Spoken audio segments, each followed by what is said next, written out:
আল্লাহ বললেন, দুনিয়ার সম্পদ আর লোভ আর মোহে তোমরা গাফেল হয়ে গিয়েছো, আখিরাতের কথা বেমালুম তোমরা ভুলে গিয়েছো। কিন্তু আখিরাতে তোমাদের যেতেই হবে, কবরের বাড়িতে তোমাদের ঢুকতেই হবে, ঠিক কি না?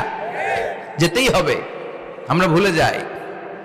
আলহাকুমুত তাকাসুর, অতিরিক্ত পাওয়ার লোভ, বেশি বেশি খাওয়ার লোভ, বেশি বেশি জমানোর লোভ মানুষকে গাফেল বানিয়ে দিয়েছে।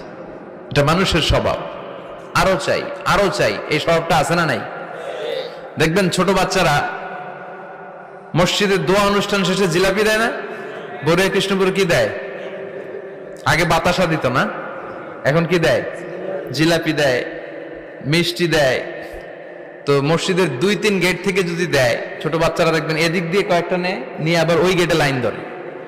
ওর হাত হলো ছোট হাত, ওর হাত ভর্তি জিলাপি, আর নেওয়ার জায়গা নেই, এরপর আরেক জায়গায় লাইন ধরছে, আরো লাগবে, আরো